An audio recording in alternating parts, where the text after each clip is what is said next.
Listen, taking questions.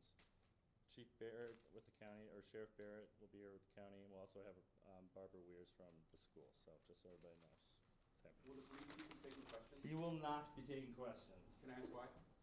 Nah, he doesn't want to. But everyone else is taking questions, including Yes, the sheriff? correct. Okay.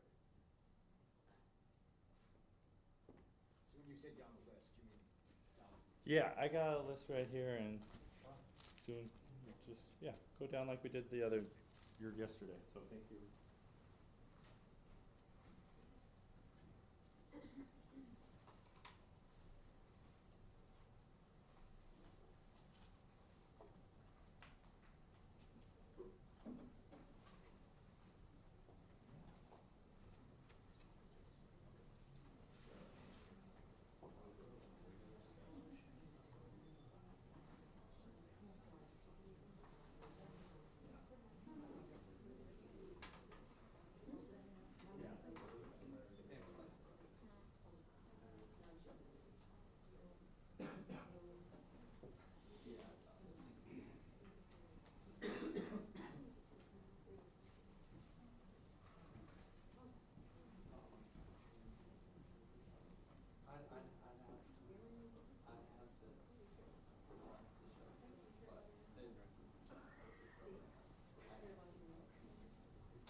Walking over now.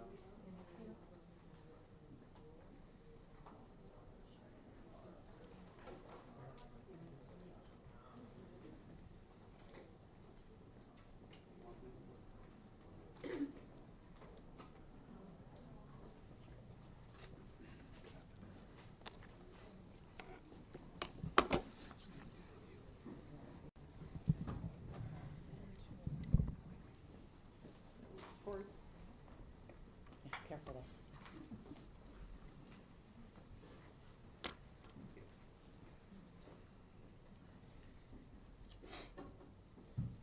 Good afternoon, everyone. Good afternoon, everyone. Good afternoon. Thank you for coming. Thank you for being here today. We'll be providing an additional update as we have moved now into the investigation phase of this tragic incident. I'll be making some prepared remarks and will not be taking questions. My name is Chief Sean Barnes, Shonbarnes, and I'm the Chief of Police for the Madison Police Department. The past 24 hours have been a flurry of emotion, sadness, anger, disappointment, grief for the Madison community. We were brought together by a tragedy, and today 3 families woke up this morning to a world without a loved one. And that can never be outdone. In the midst of this tragedy, our community has come together in an incredible demonstration of support from Madison and indeed the state of Wisconsin and our nation. I cannot express enough gratitude to the many emergency response agencies who provided direct support to the Madison Police Department. We could not be standing here today without the men and women of law enforcement, specifically the Madison Fire Department, surrounding EMS agencies, Dane County Sheriff's Office, Monona PD, Oregon PD, the University of Wisconsin Police Department, the ATF, the FBI, Fitchburg Police Department, and Cottage Grove. A special thank you from me to all of these agencies. Thank you so much. These agencies and many others responded to the scene and/or took calls for service within the city of Madison to allow us to focus on this tragic incident. Student reunification with their loved ones could not have happened as swiftly as it did without the assistance of SSM Health Dean Medical Clinic, as well as the Quick Trip. Additionally, many people worked well into the night and supported local restaurants and community who came together and provided food and other logistical support for our team. Yesterday, we came together as one team, as one Madison, as one country, and we should feel incredibly proud about our response. I'll be providing some updates at this time, but before I do that, I'd like to provide an important clarification. Yesterday, after looking at the computer-aided dispatch system, it seems as if a call came from a second grader. It actually read, the call came from a second grade teacher. That was a mistake. That's my responsibility, and I apologize, and I clarify that today. It did not come from a second grader. It read second grade teacher. I will also be providing several investigative updates from the 8 p.m. briefing from last night. The Madison Police Department is committed to transparency and will continue to release information that can be used to improve public safety. This must be balanced against our commitment to the victims of this horrific crime and the need to do a thorough and complete investigation. As a result, I recognize many of you may have questions that I cannot answer at this time. I ask for you to keep the victims in your mind and respect their right to a thorough investigation. I also will not be taking questions at the conclusion of this press conference, but your pre-submitted questions serve as the basis for updates that we're providing for you this afternoon. If your question is not answered, it is due to an ongoing investigation. Okay. We know a document has been widely shared on social media. At this time, we cannot verify its authenticity. We have detectives working today to determine where this document originated and who actually shared it online. At this time, we cannot verify the document. We ask that you not share the document or spread any information that may be false. Our department will provide an update on this document when we can. There are always signs of a school shooting before it occurred.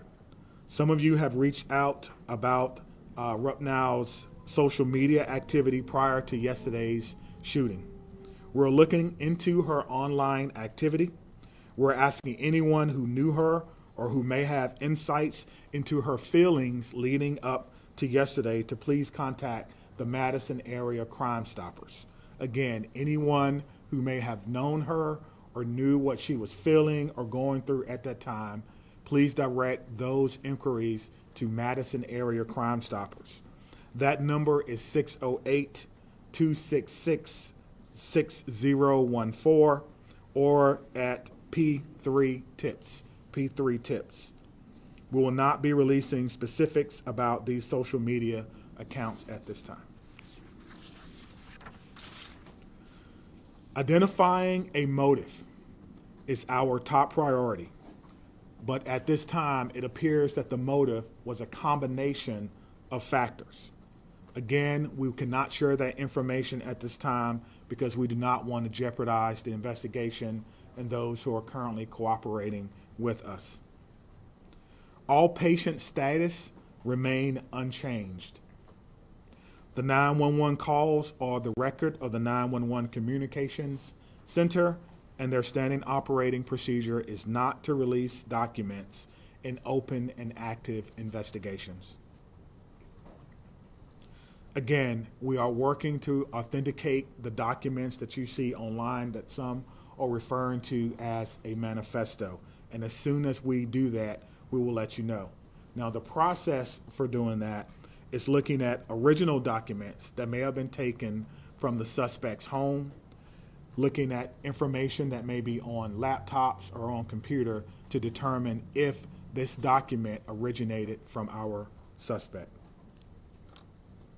Any disciplinary records would be under the purview of the school. Some of you have asked whether or not she was troubled or whether or not she was troubled at school. We do not have those records. We're not the proprietor of those. On the question of bullying, we're talking to students to understand whether bullying was one of those multiple factors that I mentioned earlier. Some have asked if people were specifically targeted. Everyone was targeted in this incident, and everyone was put in equal danger.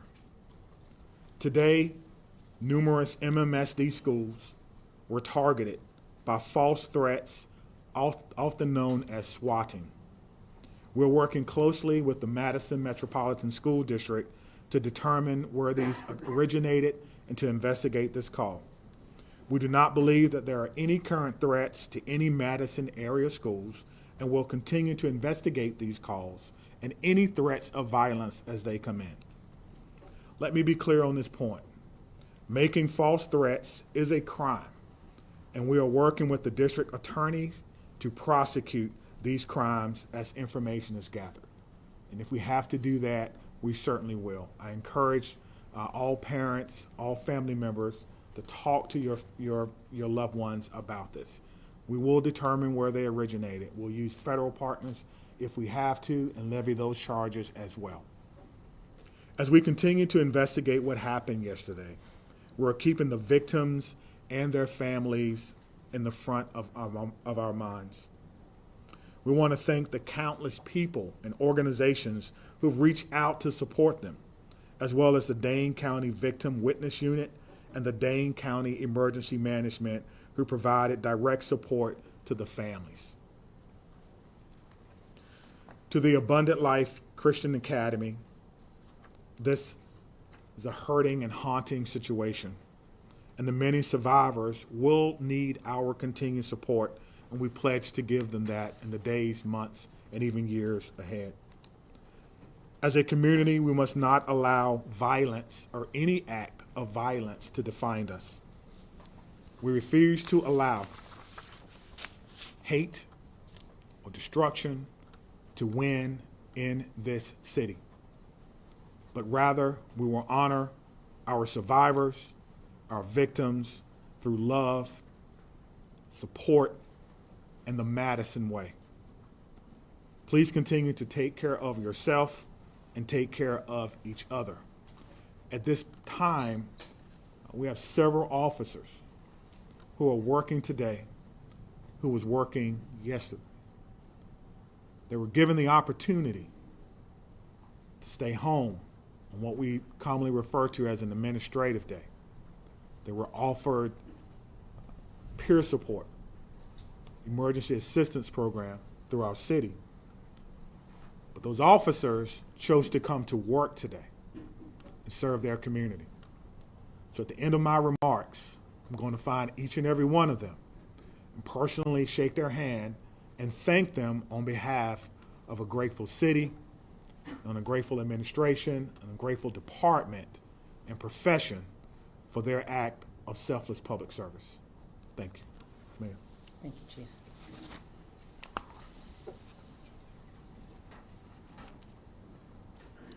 I want to start where the Chief ended, which is just asking everyone in this room and within the sound of my voice to take a minute. It's been an incredibly difficult 24 plus hours at this point in time. We're all human, including each and every one of you in the media who is covering this really tragic event. Please remember that you're human and take care of yourselves. We all need to do that. Drink water. Take a moment.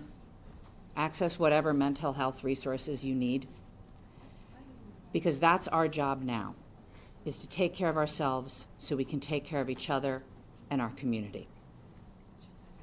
Yesterday, the Madison community experienced a terrible and traumatic event.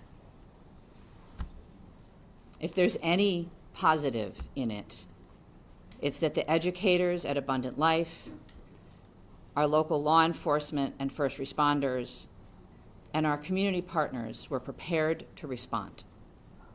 They acted without hesitation to protect our children, and I'm grateful and humbled by their actions.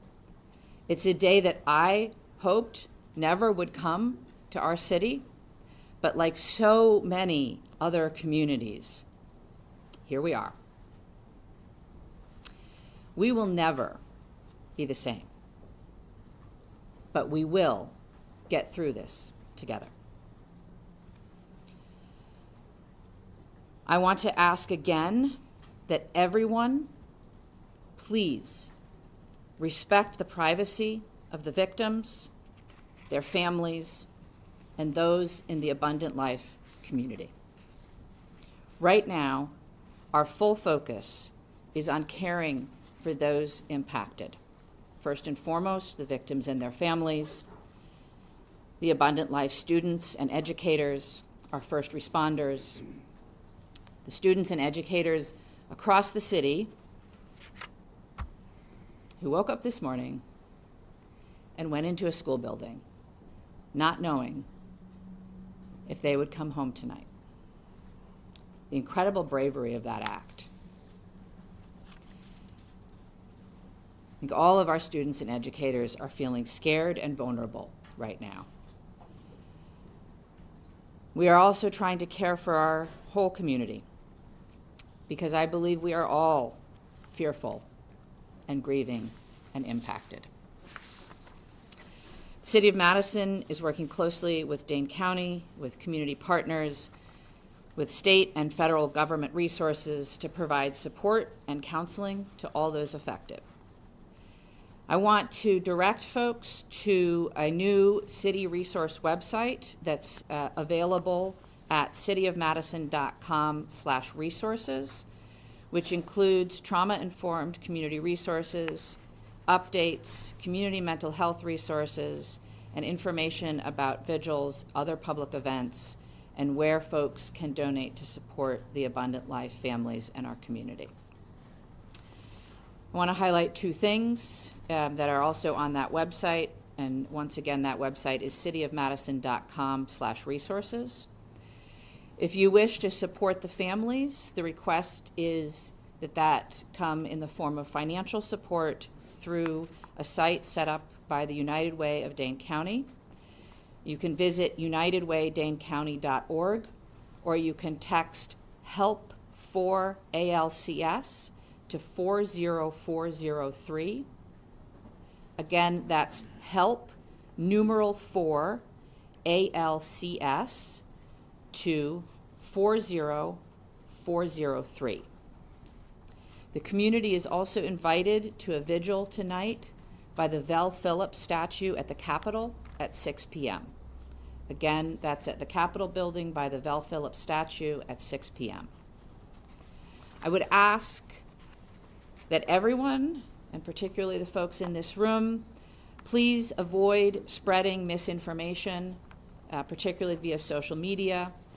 Please vet what you share, even if your wish to share is well-intentioned. There is so much that we do not know at this point, and we have to allow law enforcement the time and space for a careful and methodological investigation. Let them do their jobs. And above all, please respect the victims, respect the families, respect the school community, particularly on social media. I want to say a huge thank you again to all of our partners and those across the country who have reached out offering support and well wishes, including President Biden, who I talked to yesterday, Senator Baldwin, who I talked to yesterday, Congressman Pocan, Governor Evers, who called, and many others at every level of government and all across our community. I want to thank most particularly our first responders and everyone who mobilized yesterday to help. Certainly Madison Police Department and the many law enforcement agencies that were mobilized, the Madison Fire Department, the Sheriff, the State Patrol, the FBI, the ATF. I want to thank our hospitals that cared for the victims and the medical staff there. I want to thank Dane County, in particular, Emergency Management and the Victim Services Unit. They have been incredible. I want to thank SSM Health and the Dean Clinic. They, without hesitation, made their facility available to us. They canceled all appointments. They rearranged the facility. They put their staff at our disposal to make sure that the Abundant Life families could be reunited with their students. I couldn't be more grateful to them. I want to thank the United Way, both for setting up the donation site and for mobilizing resources across our community. I want to thank the Red Cross and the Salvation Army, the religious leaders who came to the reunification site yesterday from across our community, and all of the community organizations and businesses that donated food and resources to the families and are still now offering support for our community. There are so many people who have offered support, resources, help, and well wishes, and we are grateful to every single one of them. I want to end where I started, which is centering our collective humanity. We all have to take care of ourselves so that we can take care of each other and our community. Whatever your belief or tradition is, I would ask that you find a way today, tomorrow, in the coming weeks, months, and years to be kind, to give grace, and to find ways, big or small, to help make our community a safer place for all of our children. Thank you, and I'll turn the podium to the county executive. Sorry, before you go, can you introduce We'll yourself? answer questions. No, Oh, introduce I'm sorry. yourself again. I'm sorry, I forget that you're not all local. My name is Satya Rhodes Conway. I'm the mayor of Madison. That's S-A-T-Y-A, last name R-H-O-D-E-S-C-O-N-W-A-Y. Satya Rhodes Conway, mayor of Madison, Wisconsin. Thank you. Good afternoon, everyone. I'm County Executive Melissa Agard, M-E-L-I-S-S-A, A-G-A-R-D. It's unfortunate that we are still having to navigate this absolutely horrific situation in our community. I come before you today as a community leader, as a mom, as a fellow Dane County resident, and like many of you, someone who is continuing to process what unfolded yesterday at Abundant Life Christian School and across our community. My heart aches for the students and families and teachers and the first responders at all levels, from the 911 officers to the folks that are at our coroner's office.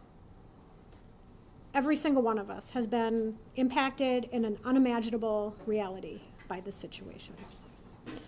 Our kids, my kids, teachers across our community, and in fact across our nation, had to wake up and go to school today, and that was an act of bravery. Parents dropping their children off at after what we witnessed yesterday took an act of bravery and a belief in our community. And that's a bravery we should not have to put on the shoulders of our children and our families and our community. Let me be clear. These everyday actions that we have all experienced over the last 24 plus hours should not require bravery.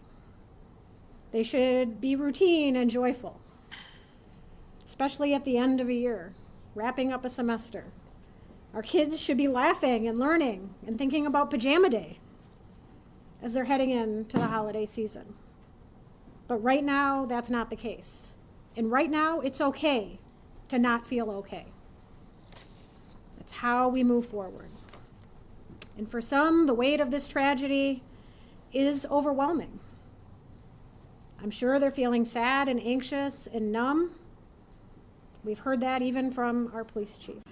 And for others, they might just be feeling a little bit off, unsettled by the images that our news coverage is delivering to them in the fast-breaking social media world.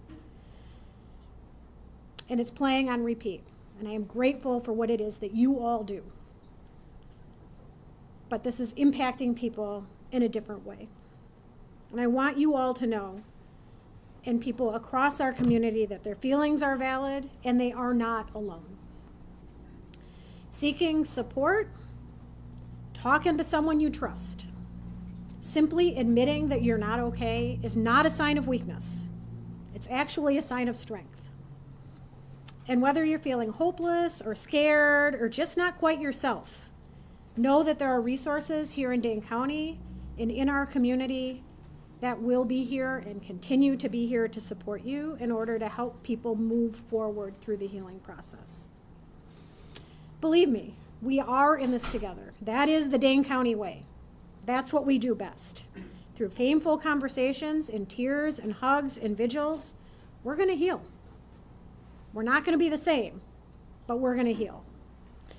Part of that process is setting aside complacency and demanding change.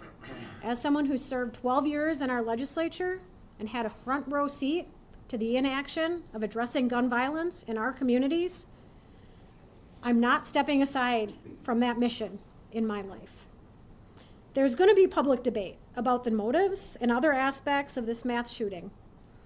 But let us remember this fact. Gun violence is the #1 killer of children in this country. That's a legacy we cannot accept. We cannot accept that. Part of the reason I feel so pained by this tragedy is that mass shootings feel like something that's ominous and hovering, and we're all wondering where and when the next one is going to occur. And guess what? It happened here. It happened right here. And I am so proud of the folks that I work with at the county and that the mayor works with in the city and our partners at the federal, state, and local level, and how it is that we've stepped up and responded to support people. Could we do better? Could we do different? I am sure. But did we do well? I am proud of the work that has been done in this community over the last 24 hours. And I assure you all today that we are going to continue to work like hell to stop future tragedies and to support our community that has been harmed by these actions. And for anyone that's out there listening, anywhere in this amazing world that we live, whether you're grieving or you're scared or you're angry or you're unsure or you're curious, take care of yourself, take care of the people who you love and whose lives you touch. Talk to someone, anyone. If you're not comfortable calling a number, there is someone in your life you can reach out to. No one is alone through this. We are strong in Dane County, and together we're going to get through this. And I know that there are questions that we all want answers to. And I am hopeful that we will have those answers sooner than longer. But please give us the time to do this right so that we can learn how to prevent this from happening in the future and support those that have been most impacted in our community. We are doing everything in our power at all levels in a collaborative way to prevent this type of pain from ever happening again in our community. Can I assure that? No, but we are going to work as best as we can to that end. So thank you to each of you for carrying these stories, for taking care of yourselves, and for delivering these messages to the people in our community that just want one more piece of information. Thank you for being here. All right. The county executive and I will take some questions. We obviously cannot answer questions about the investigation, but happy to take others, and we'll turn to Dylan. Sure. Lucas from the State Journal. Just for the county executive, as a former lawmaker, can you just talk generally about what the laws are in Wisconsin in terms of children's access to guns? Our laws in Wisconsin are far too lax when it comes to access of guns by children. And I do believe that we should have safe storage laws. We should have background checks. We should have red flag bills. We should be providing adequate support for everyone in our community when it comes to behavioral health. People should not be waiting when they raise their hand and ask for help. And there should not be stigma surrounding people who are asking for that help. Our schools should be adequately funded. Our Department of Justice has an Office of School Safety. They don't have enough resources, and that is on the legislature. There is a lot of action that can be taken in the Wisconsin State Capitol, but this is a conversation that needs to happen from coast to coast. We need partners in our federal government to also address this, because states have borders and people can cross them. Okay, Maddie from WIC. As public officials, can you speak to the process of vetting information before sharing it publicly, what that looks like behind the scenes? We can try. I think it depends, but we have a process within, obviously, both police and fire have public information officers who work with the principals to gather and vet information and share it out. Similarly, in my office, we have a communications manager who works with us.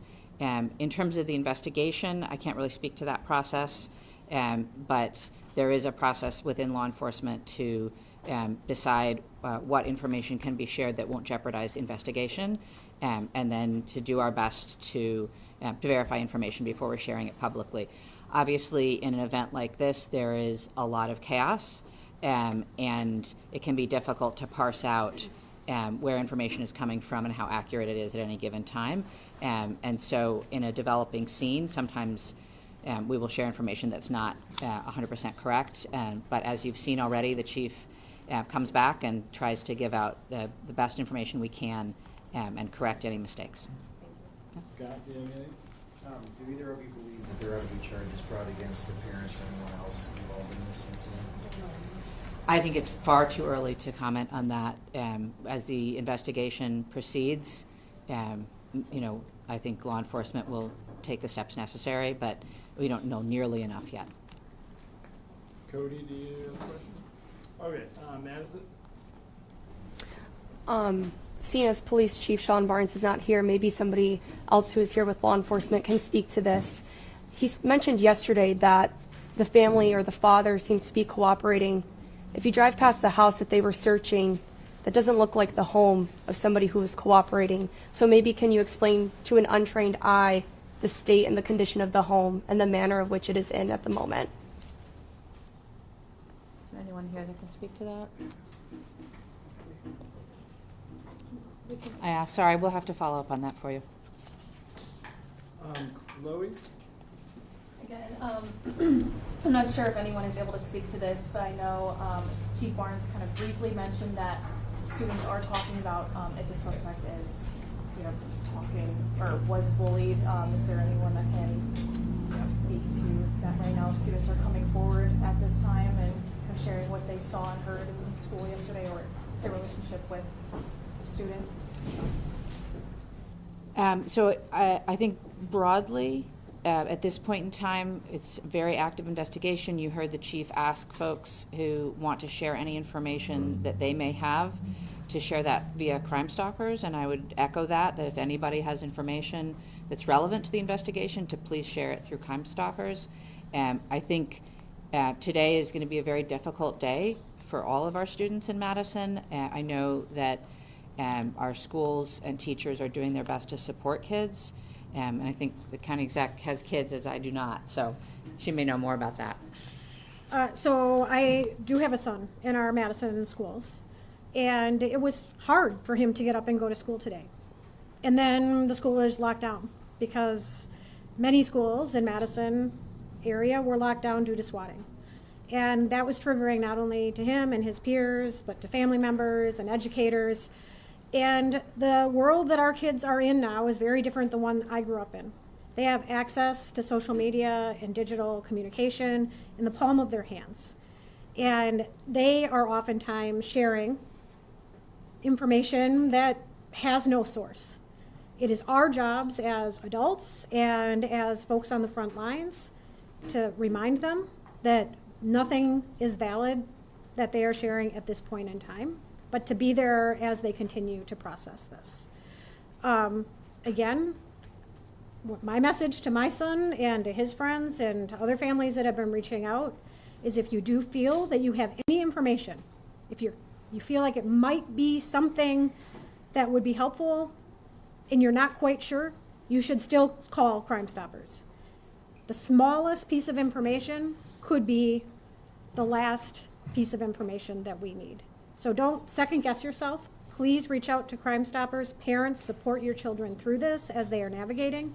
It is a very confusing path for them, and my kids seem to know more than I do right now as this is going on because of the fact that that digital device is in their hands. And we need to help them know that they should be putting that down and slowing their worlds down as we're navigating our way through this. Thank you. Sean from WORT. I'm sure you've been on the phone continuously and have made hundreds of calls. Could you talk about any conversations you've had with other MMSD or other schools in the area? Yeah, I can speak to that. I have been in touch with the superintendent, and my staff have been in touch with his staff. Initially, it was just making sure that everybody had all the same information, and some strategizing collectively about how to make sure that MMSD schools were safe. As the time goes on, you have seen this already, I'm sure, that MMSD is sharing information out with their families about how to support kids. They've shared information out with their faculty and staff about how to support kids going forward. That is something that we will continue to talk about, is how we can support, again, the students who I'm sure are confused, afraid, worried, the parents feeling the same, and of course our educators. That is part of the work going forward.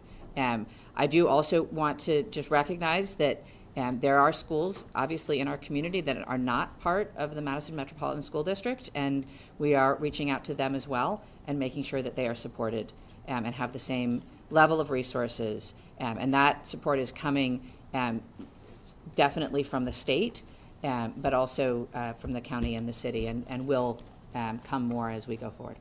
Do you want to add anything? Cameron from WMTV. Yesterday, when you guys briefed us, you told us that staff and students immediately left the building. Some about their cars, some about coats, all of those things. So could you guys tell us what the status of the building is, and if there is a timeline in place for people to return back? I don't have all of those details, but what I can tell you is that yesterday there was a process of folks leaving the building and then obviously being reunited with their families. The building is a crime scene and will be under investigation for some time to come now. But obviously the police department will work with the school and the leadership at the school to do what they can to make sure that people have access to things that they need. All right. James from WISN. Yeah, my question is for law enforcement and or DOJ. Yesterday it was said, and I want to quote this, there are almost always observable behaviors before something like this happens. And I see Trish nodding her head. Can you share what observable behaviors specifically we see as this investigation unfolds from the suspect in this case? So I think, again, I want to address, because we did receive your question. I'm going to get in front of the microphones. As we mentioned earlier, any questions we can answer about the investigation, we answered in our updates, so we cannot take any more follow-up questions about the investigation. Are the observable behaviors in the social media accounts? That was not something that I submitted. so again, it's an ongoing investigation. MPD will share information that they can as they can, but we're not able to speak to the investigation at this point in time. All right, Anna from WPR. Yeah, hi. Can you speak to the decision to keep Madison and other Dane County school districts open today, and whether that's going to change in light of the hoax calls and the swatting incidents? You know, we don't have anyone from the school district here. Yeah. I'm sorry. Sorry, it's a question for the school district. I can tell you that there are many families that chose not to send their children to school today. It didn't feel like a day that they could go to school or not. That was a highly personal decision that individual families made.